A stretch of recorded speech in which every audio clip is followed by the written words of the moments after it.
Olá, saudações desse seu coração maravilhoso. Bom, vou fazer aqui um vídeo bem rápido. Espero que... Não, acho que rápido não vai ser, não. Eu digo que vai ser rápido e nunca é. Eu vou apenas falar um pouco. Aqui, aliás, aqui é o espaço de fala, lugar de falas, né? Então vamos falar. E eu quero falar sobre o debate que aconteceu na Inteligência Limitada, do Álvaro Borba, com o membro lá, né, o elemento lá do MBL, daquele movimento lá, né, que se destacou, que tem alguns deputados ali, né, e foi assim um evento que marcou, né, semana, está fazendo exatamente uma semana, né, salvo engano, eu acho que foi quinta-feira passada, né, e eu vi, fiquei até com vontade de comentar na hora, mas não tive tempo. E hoje, no feriado, eu fiquei mais, assim, mais com, com um tempinho mais específico, né, para falar sobre isso. Por que é importante falar desse debate, né? Porque eu acho que ele, na minha visão, né, claro que está falando, eu não sou especialista em debate, nem de longe, né, eu sou apenas um aprendiz aqui.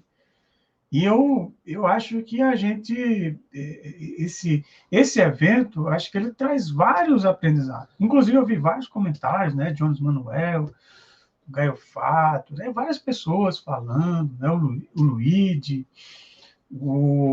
enfim, várias pessoas trouxeram comentários muito importantes, né, o historiador, o Rony Teles, todos esses trouxeram os comentários assim sobre esse debate. O próprio Meteoro, né, a Sinara Menezes. E eu ouvi alguns, vi quase todos, né? Acho que esses aí, pelo menos esses aí eu vi. E acho que cada qual tinha uma versão interessante, importante sobre isso, sobre esse debate. E eu acho que ele se tornou importante, por mais que a gente pense, será que vale a pena, né, a gente debater com um fascista, né? Eis a questão, né? A Márcia Tiburi mesmo, ela falava que ela escreveu Como Conversar com Fascista, mas era uma ironia, não se debate, né, com fascista. Então, vamos falar de algumas coisas que eu lembro, né? Porque foi, pelo que eu lembro, o debate começou com a célebre pergunta do Álvaro se o respectivo membro, né, do movimento lá, se ele era um fascista.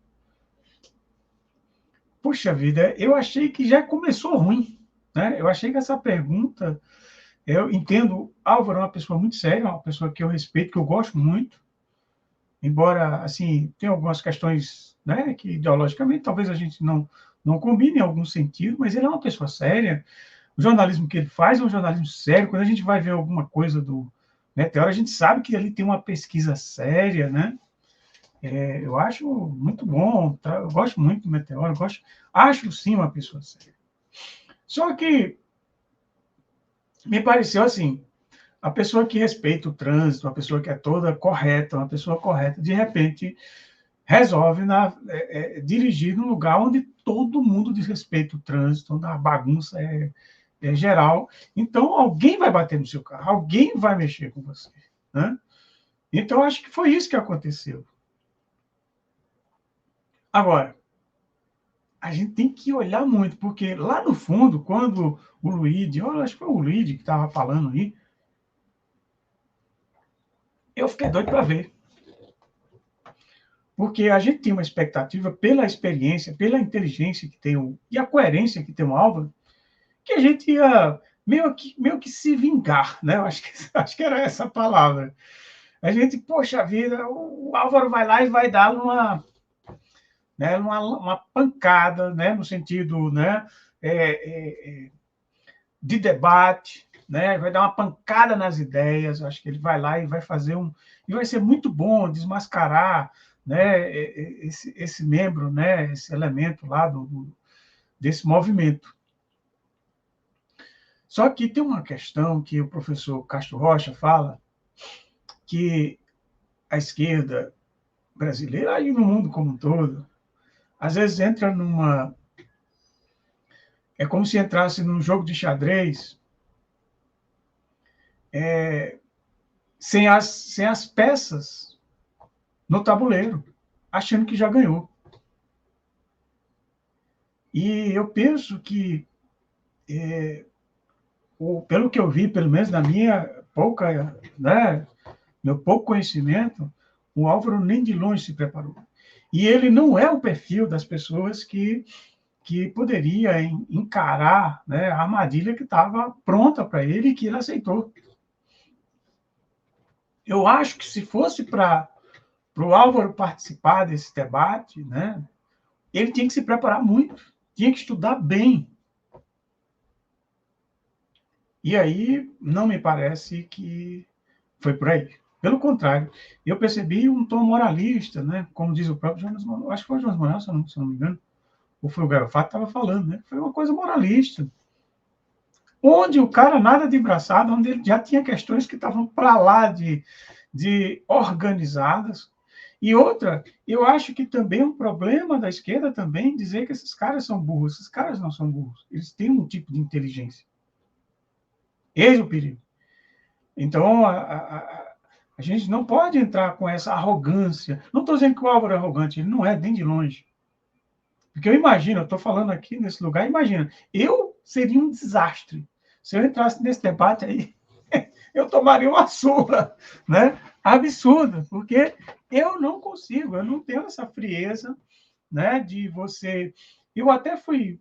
O historiador, né, o Carlito Neto, ele fez uma análise que eu achei muito interessante. Tem muitas coisas ideológicas que eu não concordo, né, assim, com o Carlito, mas ele é uma pessoa honrada, é uma pessoa séria, pessoa que merece muito respeito, né? E o Carlito, ele fez uma análise que eu achei muito, muito legal. Ele pegou ponto por ponto e ele deu show, um verdadeiro show, lá com os próprios membros do MBL, né? Salvo engano, foi até com esse mesmo que protagonizou agora esse debate, salvo engano. Acho que estava ele e esse outro que é deputado, né? Aqui, deputado federal. E ele deu show. E ele mostrou ponto por ponto daquele livro, né? Como ganhar um debate sem ter razão. Quando eu fui ler né, a relação que ele mandou, meu Deus do céu, aquilo ali, eu não li o livro, eu não posso nem falar assim, mas pelo pouco que eu vi as estratégias, o cara tem que ter um sangue muito frio, e é como diz aquele, acho que é Felipe Durante, né, que mora na China, ele falou, isso aí é para quem é da quinta série, ele brincando até consigo mesmo, eu que não saí da quinta série, eu poderia entrar nesse debate, né? Eu penso que o Humberto Matos, acho que ele daria show nisso, porque esse tipo de debate você tem que ter uma sanha, assim, uma coisa mais agressiva mesmo, né? Você não pode entrar como o Álvaro entrou, que seria mais ou menos... Claro, eu estou longe da inteligência, da capacidade que tem o Álvaro, mas, assim, mas eu sou da linha dele, eu não sou um cara engraçado, eu não tenho graça, eu não sou esses caras assim. Eu entraria sério. Então, qualquer coisa me desestabiliza também, eu fico nervoso também, sabe? Porque às vezes é muito difícil lidar com uma pessoa que tem uma prática, né, que tem práticas assim de conotação racista, que tem essa conotação fascista, que tem elementos na sua fala que trazem isso. É muito difícil lidar com isso. É cansativo e tem muitas armadilhas. Então, eu também não teria esse humor, essa força e esse ímpeto de ir para a pancada mesmo. Agora, a pancada tem que ser nas ideias. Outro erro também que eu acho do Álvaro, acho que isso aí fica um aprendizado para todos e todas, nós, todos e todas, né? É que a coisa tem que ser no centro. A gente tem que atacar ideias e não a pessoa. Eu acho que, mesmo sendo uma pessoa com todos os ingredientes que sugerem uma pessoa fascista, tem muitos ingredientes, pelo menos do pouco que eu alcanço, do pouco que eu sei, né? mesmo sendo uma pessoa assim, você tem que respeitar a pessoa. Você tem que atacar as ideias da pessoa, as falas, mas não a pessoa. E eu acho que... Eu sei que a gente fica com essa vontade, esse ímpeto, né? É uma espécie de vingança, porque as falas, não só dessa pessoa, mas do movimento como um todo, são terríveis, são abomináveis. Aquela fala dele com relação às mulheres ucranianas, aquilo é uma coisa muito agressiva, violenta. E a gente sabe que ele tem toda a cara de pau. Né? Olha, já estou eu aqui. Oh, meu Deus do céu, eu sei que é difícil. Mas, no fundo, é isso. A fala dele está preparada para desmontar. Ele tem uma retórica, e diga-se passagem, inteligente. A retórica dele é muito inteligente nesse sentido, porque a gente não pode achar que inteligência é só porque é a pessoa que está alinhada ideologicamente conosco. Isso é um tipo de inteligência. Você saber vencer o debate. Debater. Agora, se debate com as estratégias mais esdrúxulas, com aquelas estratégias que o Carlito muito bem descreveu. O professor João César Castro Rocha também faz um amplo estudo sobre isso, né? Onde se tem ali todo um esquema para... que o que menos importa é a verdade, é o que está ali. A verdade, se for conveniente, entra. Né? Então, então, a gente vê que tem vários elementos que uma pessoa pode trazer nesse sentido e que você tem que ter sangue frio, né? Tem que ter esse espírito, né, agressivo para ridicularizar o outro. Né? E aí ele usou uma estratégia que foi muito, eu acho que foi inteligente. Embora a atitude extremamente desonesta do ponto de vista intelectual. E que eu acho que isso não é nenhum problema para essa pessoa. Uma vez que ele sai, há uma estratégia de gerar um escândalo, né, de provocar as pessoas, para que essa provocação, ou seja, há uma estratégia que lida bem aí eu acho que é a questão para a psicologia social, né, para a neurociência, né, se debater que essa coisa de estimular, né, o que na medicina chinesa chama de alma pô, são essas instâncias mais instintivas, ou seja, é um sistema reptiliano, onde você trabalha com a agressividade, você agride, então você binariza as questões ali, e ali você força a outra pessoa a se irritar, né? Isso aí, e essa irritação ele usa contra a própria pessoa. Tá? É uma estratégia. E que você vê que ela é bem sucedida, porque dá a impressão que essa pessoa tem a verdade, dá a impressão que essa pessoa tem o domínio, que ela é uma pessoa correta, que ela é uma pessoa honesta. Ou seja, o que importa é parecer. Inclusive, a estratégia é essa. É que a forma como atua esse movimento e como a extrema-direita nesse momento é utilizar... A questão ali não é trazer a verdade especificamente, não era notícia, porque ele emparedou o Álvaro, né, colocando umas questões assim, sim, vocês dizem que a gente mente. Então, mostra aqui que era mentira, porque ele pegou uma matéria com relação ao caso Marielle, embora tinha outras que realmente foram noticiadas e eles não tinham como. Só que ele selecionou algumas e o Álvaro não tinha em mãos. Olha só, cara. O Álvaro foi muito confiante, assim. Isso não tira o mérito, o brilho do Álvaro. É uma pessoa séria. Mas aí ele mostrou que, olha, eu não menti, o movimento não mentiu porque quem publicou foi a jornalista Mônica Bergamo, né, sobre que era a notícia, né, de que a Marielle tinha um vínculo com o tráfico e que não era bem assim, blá, blá, blá, aquela coisa toda. E aí o Álvaro não tinha como desmentir isso aí, né? Mas aí onde ele que estaria a estratégia, né? O fato era você chegar, primeiramente, a dizer que não se trata de que fake news, como diz o professor Castro Rocha, não é uma mentira especificamente, ela é meia verdade. Porque a estratégia é a seguinte: você publica uma mentira, às vezes de outra pessoa, né? que foi gerada, isso é gerado às vezes em escala industrial, e depois que aquilo se espalha, né? Que se espalha pelas redes sociais, você vai lá e diz, olha, aí você apaga e pede desculpas. Então é como diz o Rony, isso é método. Isso não se trata de uma verdade especificamente, de uma mentira. Né? A fake news não é propriamente uma mentira. Ela é uma forma muito astuciosa de espalhar, né, uma notícia e você provocar, né, um caos cognitivo. É essa a história. Então, essas pessoas não têm o menor pudor, né, de falar isso. Né? Porque muitas vezes, às vezes, você pode publicar uma coisa que é mentira mesmo e você pedir desculpas. É de fato real. Mas no caso desse movimento, a gente vê que isso é um método. Isso pode acontecer uma vez perdida, né? Enfim, até eu aqui posso fazer isso, né? De repente vai vir aqui e dizer, gente, errei, né? Pode acontecer. Mas como isso, nesse movimento, é método, né? Você tem N casos né? dessas estratégias, né? Inclusive, você também fabricar, porque quando você vai lá provocar pessoas, para essas pessoas se irritarem, e você, a partir delas, você mostra, olha como eles são agressivos, olha como eles são violentos. Às vezes pegam pessoas em manifestações ligadas aos movimentos sociais, pessoas as quais não têm um conhecimento amplo, né, sobre determinado assunto e coloca essas pessoas para entrevistar para depois ridicularizá-las. Né?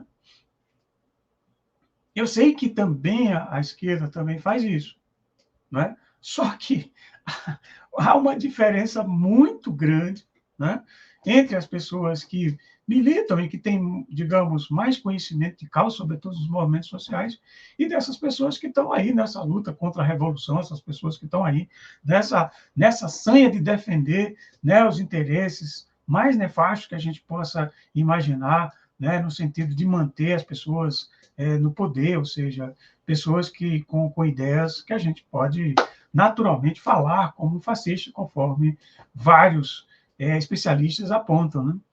Então, assim, eu acho que a gente fica aí com essa lição, é uma coisa bem ruim da gente assistir, né, isso, né? Eu acho que, sim, outra coisa que também poderia acontecer no debate, primeiro, já que Álvaro aceitou, ele deveria ter sido mais desenvolvido. Tem um limite. Se houver interrupções, que essas interrupções também é uma estratégia, porque atrapalha seu raciocínio. Imagina, você falar, você está falando e a pessoa toda hora, ele fica lhe questionando, lhe perguntando no meio da coisa. Claro que isso vai deixar você nervoso. Claro que vai deixar você fora de si, obviamente. Né? E naturalmente você. Então, ele deveria ter deixado isso muito amarrado, uma vez que não tinha checagem, que eu não sei por que o Vilela lá não colocou essa checagem, né?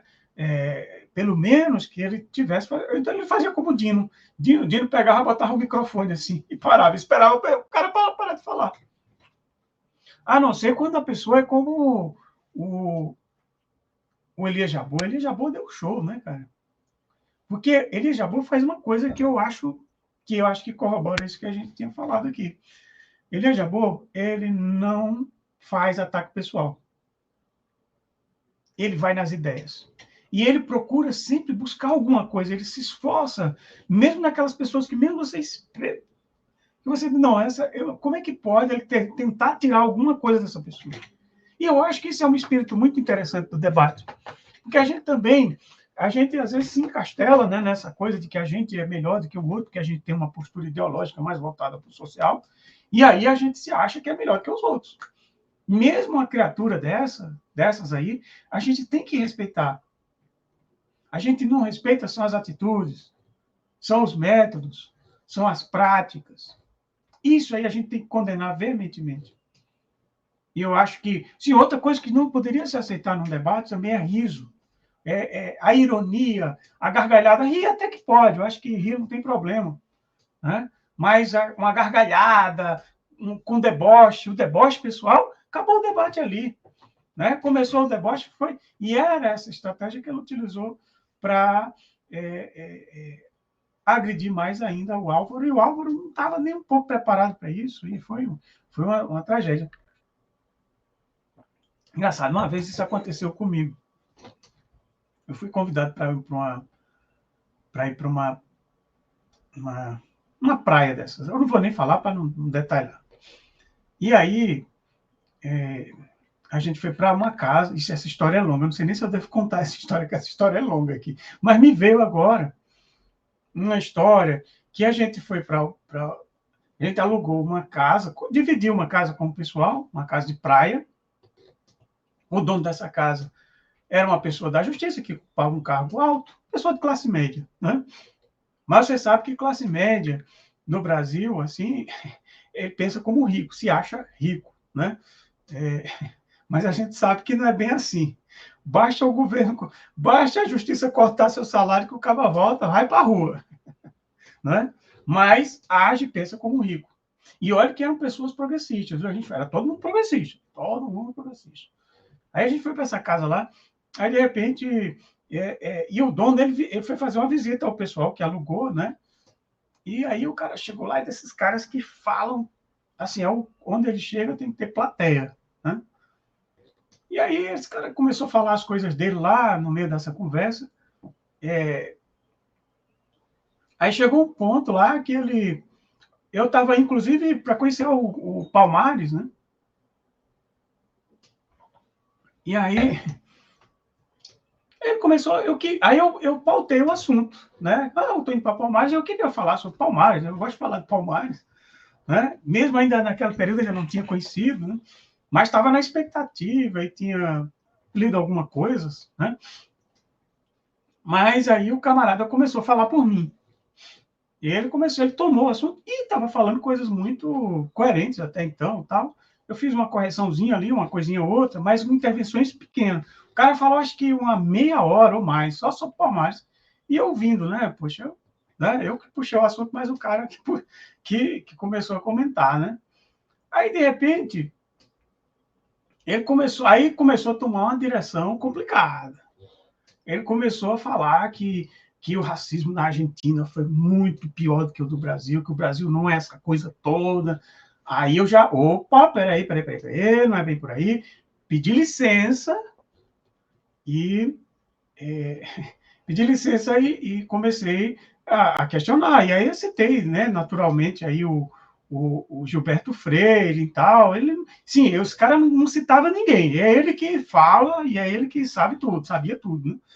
E aí, caramba, eu já comecei a ficar preocupado. Aí, para completar, o cara veio falar em raça e dizer que raça era biológica. Aí eu disse, aí eu não aceitei. Eu digo, não, cara, aí eu citei, só para começo de conversa, eu citei Antônio Sérgio Guimarães, citei o Kabengele Munanga, né? Citei esses dois para começar, para dizer, olha, tenho dados, eu só não posso... Aí vem essa coisa, que num debate você fala uma coisa, você não tem como provar ali na hora, se não tiver uma checagem, assim. E, inclusive, eu falei, eu não tenho como provar para você agora, porque eu não estou com esse material aqui, mas isso aí é um assunto vencido, isso é um assunto do século XIX para o século XX, ainda que se discutia essa coisa do racismo científico, onde se teria uma natureza biológica, blá, blá, blá, era uma coisa longa, e o cara não deixava falar.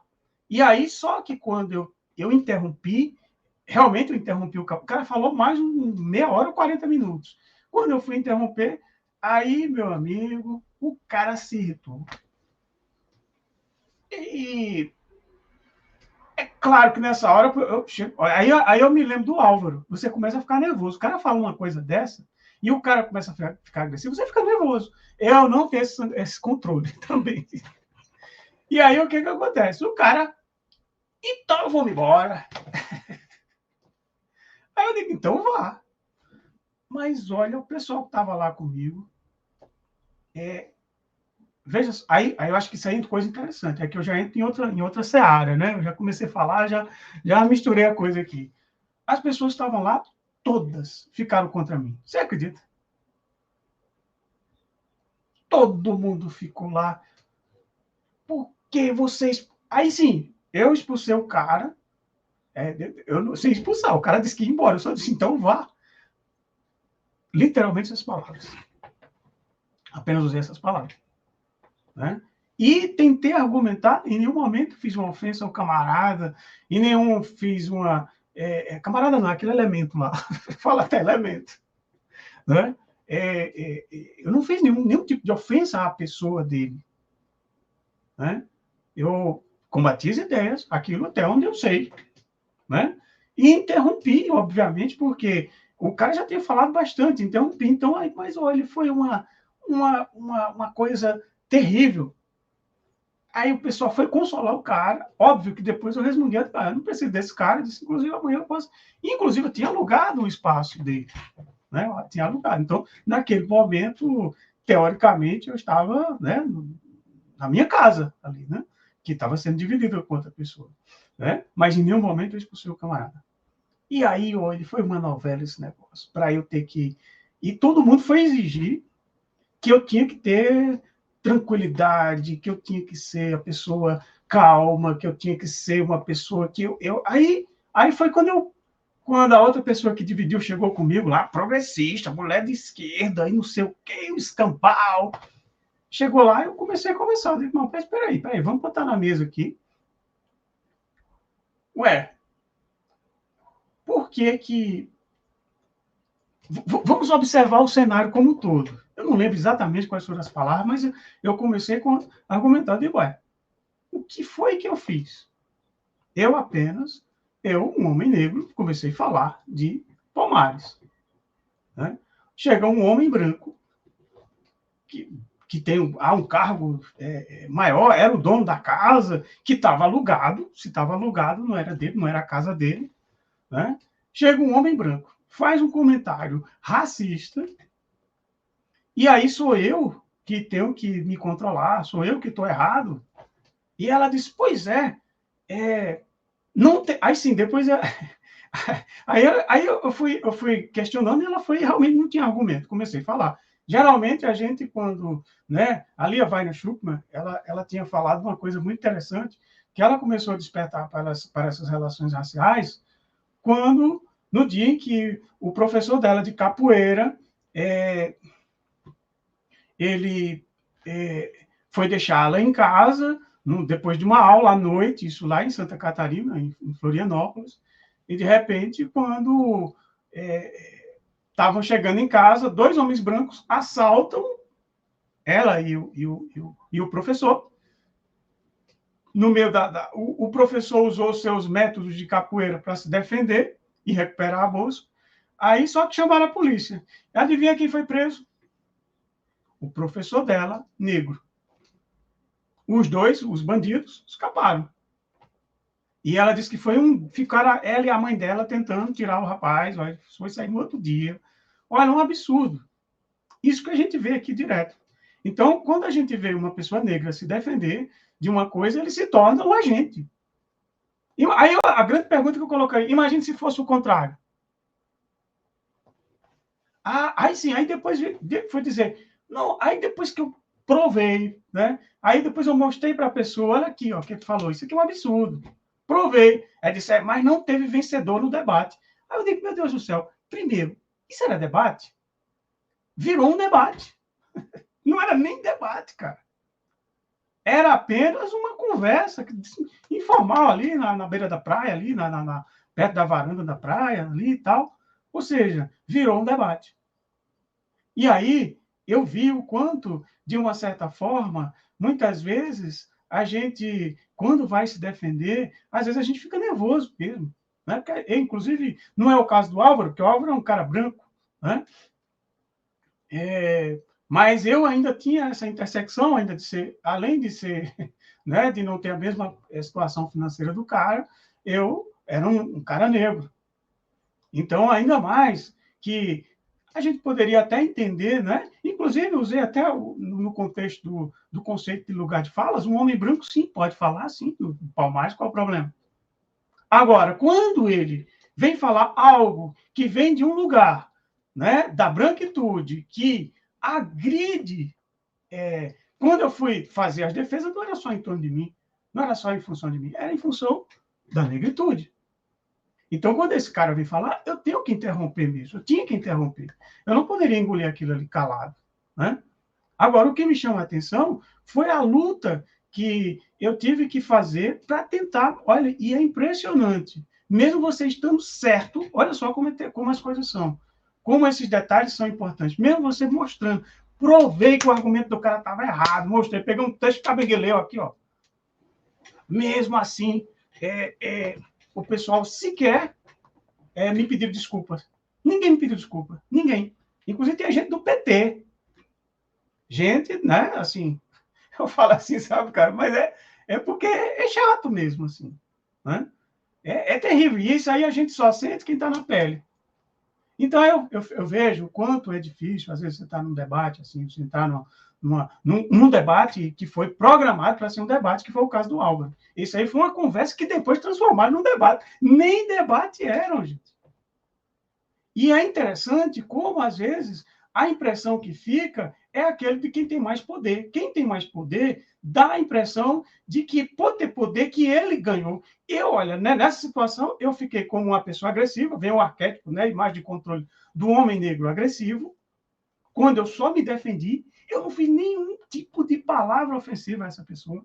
O cara ele era tão arrogante nesse sentido que ele não aceitou ser interrogado e quando eu mostrei fatos, né, fontes que ele não citou nenhuma, o camarada, eu sei que ele não está aqui para falar assim, para se defender, né? Obviamente, eu estou falando aqui a minha visão, mas é porque eu não tive espaço, as pessoas ficaram contra mim, eu mostrando o óbvio. Então, eu acho que isso fica a lição que, mesmo às vezes, você tendo razão num debate, mesmo você mostrando, dependendo do contexto e da forma como o camarada se comporta, seja ele pelo gatilho emocional, o gatilho mental aí da autoridade, sei lá, que o cara pode imprimir, então as pessoas podem inclinar a achar que você, mesmo com a razão, você, você vai estar errado. E foi o caso, porque se você olhar no debate, o Álvaro falou coisas muito verdadeiras ali. Mas, se você olhar no geral, ele perdeu mesmo. Ele perdeu. Agora, só que tem uma diferença. No meu caso, que nem debate era, eu não usei nenhum tipo de ofensa pessoal, camarada. Não fiz nenhum tipo de piada, nenhum tipo de riso. Foi tudo batendo na ideia. Respeitando a ideia. Só a ideia foi que a gente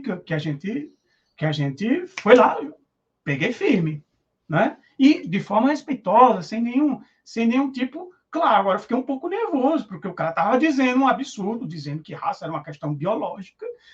Que é isso, gente? Isso aí é até um assunto que a gente pode até debater aqui mais, né? E querendo, com isso, mostrar que o racismo no Brasil não é tão agressivo como é na Argentina. Essa é a questão, era o foco do camarada. Então, não, isso aí, tudo bem que a pessoa tem o direito de ter a sua opinião, mas a gente vai. Eu vou questionar essa opinião que está vencida, é um assunto vencido. E que depois eu mostrei as provas.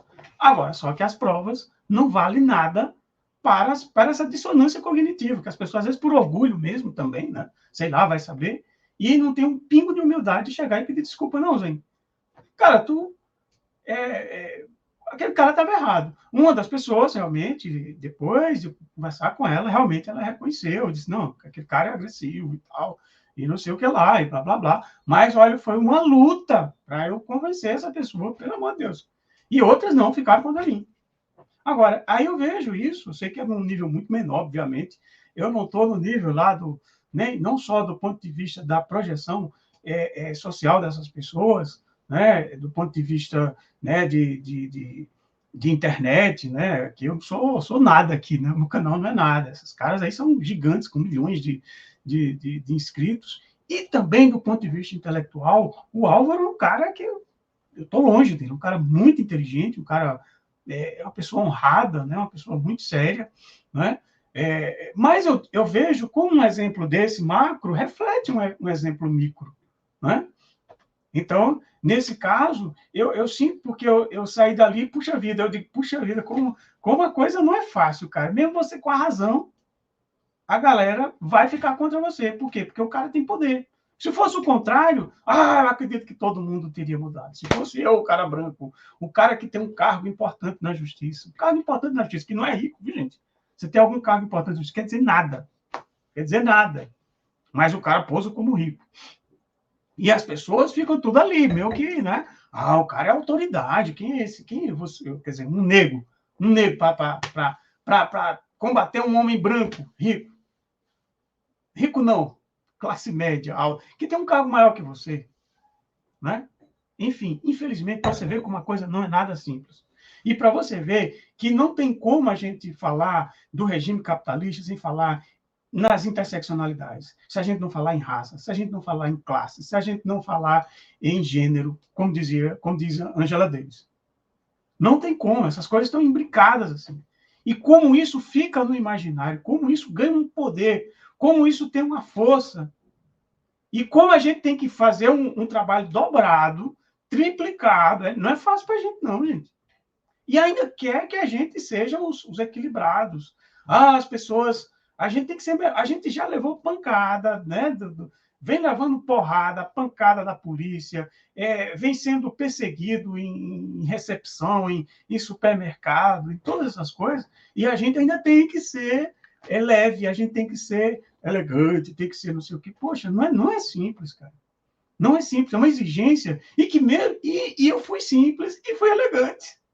Fiquei só um pouco nervoso, mas a gente não pode ficar nervoso. Não é um direito nosso, porque talvez aí desperte o arquétipo, a imagem de controle do homem negro agressivo, do homem negro estuprador, sei lá, essas coisas que vêm, esses arquétipos que vêm aí do homem negro, essas imagens de controle aí pesadas, né?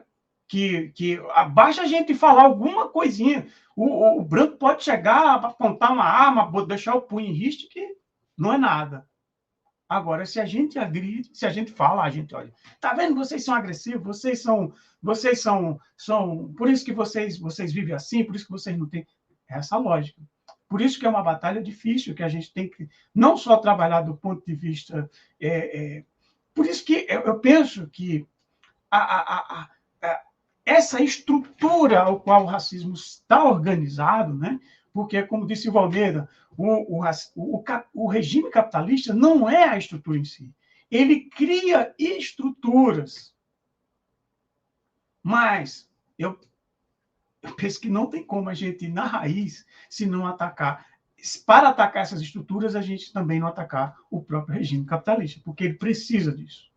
E isso é uma coisa que vem se reproduzindo há séculos, e a gente tem algumas conquistas, obviamente, conquistas importantes, sobretudo das mulheres negras, né, que têm feito trabalhos incríveis, sérios, mas ainda falta muito. O jogo não está ganho, é uma luta perene, né? E essa luta contra a extrema-direita, que, por ser fascista, também ela é racista. Ela está no bojo disso como um todo, né? Então, a gente tem que mexer com essas sutilezas, que não é fácil. E aí eu acho que esse debate é muito importante para a gente poder fazer um olhar, né, para a gente estudar como é isso. Uma coisa é a gente discutir, será que vale a pena fazer esse tipo de debate, participar disso? Né? Talvez valha a pena, mas se fosse preparado. Eu penso que da próxima vez, se o Álvaro for para um debate desse, ou alguma pessoa do campo progressista, que vá mais preparado. Inclusive, a gente tem pessoas muito bem preparadas, como o próprio Elias Jabbour, né? Tem dado show. Né? Tem pessoas muito... Eu acredito. Agora é isso, eu também. Eu imaginava que o Álvaro ia dar show, pelo nível de elegância que ele tem. Né? Mas, infelizmente, não foi o que se viu. Pelo contrário, ele perdeu. O debate ele perdeu. Acho que a gente tem que ser eu, assim, sendo bem, a gente tem que ser honesto. Por mais que eu goste do Álvaro, que eu saiba que ele é uma pessoa íntegra, ele é uma pessoa honrada, no fundo ele tem razão. As coisas que ele falou ali, ele tem razão.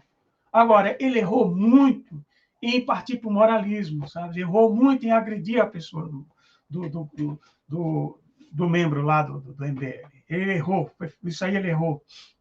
Né? E aí, por mais que ele tivesse ali um caminhão de razão, no contexto, no formato do debate, ele perdeu. E eu acho que a gente tem que saber aprender a perder, como diz o Safatli. Cara, é importante a gente também saber perder. É importante a gente saber, para que a gente possa se aperfeiçoar, para que a gente possa também tentar mais. E a gente também não achar que a gente possa também se acomodar, né, com a situação como ela está. Eu acho que essa posição de desconforto é muito importante. Eu acho que o Safatli ele aponta para isso. Falta à esquerda também ter a coragem de perder também, ter a coragem de se organizar, de tentar, inclusive até do ponto de vista governamental, né? Eu acho que a gente precisa saber perder o debate e assumir. Perdemos. O Álvaro perdeu. E quando ele perde, é a gente, como um todo, que perde. Né? E eu acho que muita gente imaginava um show como foi do Elias Jabbour. Então, agora, como diz o Jones Manuel, né? E a gente tem que ter bastante cuidado. O Jones Manuel também está fazendo desafio com o deputado, que é desse mesmo movimento, né? E que o Jones também já disse que vai ganhar. Isso é perigoso também, né, Jones? Eu sei que ele é um cara qualificadíssimo e ele tem essa coisa agressiva. O Jones não é moleza, não. Cara. Ele tem toda essa. Ele vai para cima e ele é muito inteligente. E aí eu acho que ele aponta também uma coisa certa, que não é entrar nessa pauta moral, não entrar nessa discussão abstrata do que é stalinismo e não sei o quê, de Cuba, não sei o quê. Não, cara, discutir questões materiais, pontuais, discutir políticas públicas. O cara não foi deputado, devia mexer nisso aí mesmo. Eu queria ver esse cara falar sobre isso. Ou então, talvez não houvesse ganho. Na verdade, tem, inclusive, pessoas especialistas que dizem que debate não é para sair um vencedor, gente. Debate é para que você saia ali com algo a mais, é uma coisa dialética. Você chega com uma proposta, o outro chega com uma contraproposta, e você ali você cria, mesmo que não tenha convergência, alguma coisa se nasce dali. Mas ali é um ringue, ali é para matar ou morrer. Queira ou quer não, isso tem se tornado muito rotineiro, né, nesse cenário hoje da internet, né? Mas eu acho que fica aí o aprendizado, né? Que talvez a humildade que tem o Jabbour talvez seja uma lição, um caminho muito importante, porque a gente vê que ele não sai, ele não ataca pessoas, ele ataca ideias, né? E de uma forma muito objetiva, né? Ele não chega lá com essa coisa moral, não quero negócio que é bom, fulano que é bom, que é mal, não. Quer saber o que funciona, o que é que funciona e o que não funcionou. Vamos tentar, né? Não chega lá como o dono da razão, o dono da verdade. Chega lá apontando, você é isso, você é mal, você é não sei o quê. Isso é terrível, gente. Eu acho que temos que fazer uma autocrítica. Se o Álvaro fez isso, eu acho que ele tem que fazer uma autocrítica, e eu acho que ele chegou a fazer. Eu vi algum vídeo falando, e não me surpreende que ele faça essa autocrítica, porque ele é uma pessoa séria, né? Obviamente que o outro está se regozijando, né, no mal, né, como se tivesse feito a maior, porque para ele é isso, dentro das limitações às quais tudo indica que o seu pensamento leva, as suas práticas, é do tamanho dele, esse tipo de coisa, né? Ganhei, pronto, na cabeça dele vai ser isso. O pior é que essas pessoas são perigosas, são inteligentes, não vamos subestimar, a gente tem que botar as peças no tabuleiro e jogar mesmo. Não ache que você está ali diante de qualquer um, não. Essa extrema-direita são pessoas inteligentes. Agora, são inteligências que usam recursos que não são coerentes com os fatos, com a factualidade. Então, é um jogo, assim, uma concorrência desleal, porque você está lidando. A verdade, você só tem uma. E não tem como você expô-la de uma forma concreta no ritmo, na dinâmica de um debate. Isso aí está ficando cada vez mais nítido para mim. Foi o meu caso lá, micrologicamente, claro, dando toda a dimensão pequena do que foi isso, né? Mas foi um exemplo que me veio agora falando sobre isso, né? E eu vi que, por mais que eu mostrasse a verdade, eu tive que lutar muito. Olha, gasta de energia com as pessoas para provar para essas pessoas que eu estava certo mesmo ali, naquele contexto, que não é nem eu, a verdade estava sendo prejudicada ali. E aí as pessoas, assim, é verdade, mas ninguém me pediu desculpas. Ninguém me pediu desculpas. Porque se fosse eu, pediria desculpas. Primeira coisa, quando eu estou errado, gente, quando eu vejo, e numa situação de opressão, primeira coisa que eu vejo, Na dúvida, eu fico do lado de quem está sendo oprimido. Na dúvida, eu vou logo por aí. Agora, se a pessoa está errada, aí depois eu vou ponderar, né? Mas ninguém teve a oportunidade de chegar e dizer, não, gente, desculpa aí, bicho, estava errado mesmo, o bicho, aquele bichão. Mas uma pessoa reconheceu que a pessoa realmente que ele tem comportamentos machistas, enfim, por aí. Tem coisas, tem comportamentos dessa pessoa que são complicados, né? São complicados. Mas olha, agora a luta. Quando você tem poder no meio, a pessoa é branca, olha a intersecção. O cara é branco, o cara tem, né, poder, né? Tem um cargo alto, não sei o quê, blá, blá, blá. Ah, meu amigo, aí você tem que ralar pra caramba, você tem que brilhar, você tem que dar show. Você não pode ganhar de 1-0. Você tem que dar goleada para o pessoal dizer, acho que ele ganhou, viu? Jogou até bem, viu? Né? Eu acho que é isso aí. E aí, o debate lá com o Álvaro, assim, a nível macro, foi basicamente isso. Parecia um jogo de futebol também, né? Aquele time começa atacando, ele começou bem, a primeira tacada do Álvaro, as primeiras perguntas, realmente, ele conseguiu deixar o cara, né, bastante inquietado com relação à questão da cassação dele, porque ele não tinha... Era um elemento que ele não tinha tantos dados ali. Ali parecia que é aquele time que começa ganhando, começa atacando, e de repente toma vários gols. E foi realmente, se fosse um jogo de futebol ali, o Álvaro teria perdido ali pelo menos de uns 3-4-1, né? Pelo menos na minha avaliação. Isso é uma análise subjetiva, obviamente, né? Pelo menos na minha humilde opinião, né? Mas eu acho que a grande coisa que ficou isso foi o aprendizado, que a gente tem que saber aprender a respeitar, né, as pessoas e tacar ideias. Tem que estudar como é que funciona essa lógica desses debates, né, quando acontece, porque não é fácil você ver uma pessoa, às vezes, mentindo na sua cara dura, pessoa falando absurdos ali, né, e você ter a frieza, às vezes, de fazer essa coisa seguir, né? Enfim, eu acho que era isso aí, eu deixo aqui meu humilde comentário aqui, né, aproveitando esse feriado, porque foi o dia que eu tive uma brecha de tempo para falar. Eu estava com já um tempinho para querendo falar sobre isso. Não sei se você concorda com isso, o que é que você acha, né? O que é que você pensa disso? Deixa a tua opinião aí, se for, eu acho que fico muito honrado se você concorda, discorda, e aí a gente vai por aí, né? Então, eu precisava falar, porque depois a gente fica, né? Eu vi tantas visões também, eu estou falando isso aqui com base de várias visões. Para mim está fácil hoje, né? Porque eu vi algumas visões de algumas pessoas muito inteligentes, muito capacitadas, muito qualificadas, bem mais que eu, né? Para poder falar desse assunto, né? Mas eu deixo aqui também minha pequena contribuição aí. Então é isso aí. Olha, um prazer enorme aí. Mais tarde a gente vai ter aí o nosso Chá com Balanço, com o nosso querido Gerson Costa. E ele ficou de confirmar se vem, porque hoje é feriado, né? Não sei se vai dar. Se não vier, eu mesmo faço aqui, tá?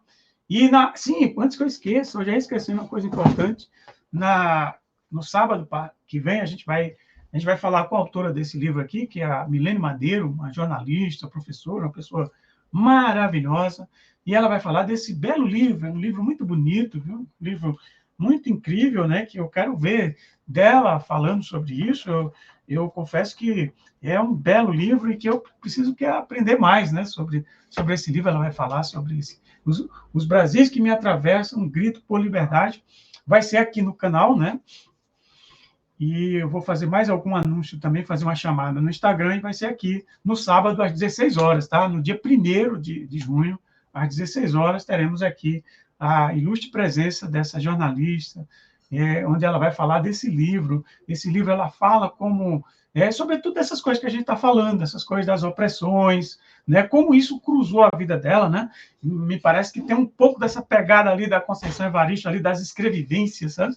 É muito bonito, né? Tem aquele tom jornalístico, aquele tom ensaístico, mas em algum momento ela beira também a coisa da literatura também, essa coisa, né? Pelo menos pelo meu pouco conhecimento. Eu não vou nem falar muito aqui, porque eu quero ouvir dela mesma, né? Porque aí é um livro que está assim, muito acima do que eu alcanço. Valeu. Saudações, muita luz e até mais tarde aí. Valeu.